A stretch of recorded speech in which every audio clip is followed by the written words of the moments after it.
Hello నమస్తే అండి. అది దిస్ ఈజ్ హరిత కళ and I'm N emotional wellness coach. ఒకరోజు ఒక పెన్సిల్, పెన్ను మాట్లాడుకుంటూ ఉంటాయి.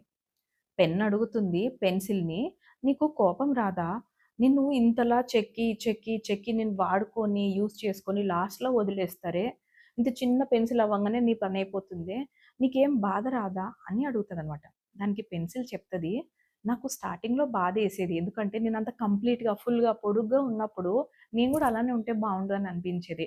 కానీ చెక్కంగా, చెక్కంగా స్లోగా నాకు కొన్ని రోజుల తర్వాత అర్థమైంది ఏంటి అంటే, నన్ను యూజ్ చేస్తూ పిల్లలు ఒక బ్యూటిఫుల్ పెయింటింగ్ తయారు చేస్తున్నారు.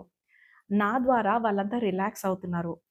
నా ద్వారా వాళ్ళ కళ్ళకంత మంచి మంచి ఇమేజెస్ సెలెక్ట్ చేసుకోగలుగుతున్నారు. డ్రా చేయగలుగుతున్నారు. ఏదైనా చూసిన దాన్ని వాళ్ళు అందులో రిఫ్లెక్ట్ చేయగలుగుతున్నారు. అంటే నాకు చాలా బ్లెస్సింగ్స్‌లా అనిపించింది. నేను చాలా థాంక్‌ఫుల్‌గా ఫీల్ అవుతున్నాను. నన్ను ఇంత మంచి పర్పస్‌ఫుల్‌గా గాడ్ తయారు చేసినందుకు అని పెన్సిల్ రిప్లై చేస్తుంది. This is just a conversation between pen and the pencil. But లైఫ్‌లో చెప్పండి మీకు మీకు ప్రాబ్లమ్స్ లేవా? నాకు లేవా? మనందరికీ లేవా? మన చుట్టుపక్కల అందరికీ ప్రాబ్లమ్స్ ఉన్నాయి. కానీ ప్రాబ్లమ్ ఫోకస్డ్ బ్రెయిన్‌గా మనం ట్రైన్ చేస్తున్నామా? లేదు బ్లెస్సింగ్స్ కౌంట్ చేసుకుంటూ లైఫ్‌లో ముందుకెళ్తున్నామా? There is a difference. Yes or no?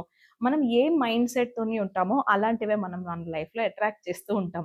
Problem, problem, problem అని చర్న్ చేసే కొద్దీ ప్రాబ్లమ్స్‌ని మాత్రమే ఇన్వైట్ చేస్తూ ఉంటాం.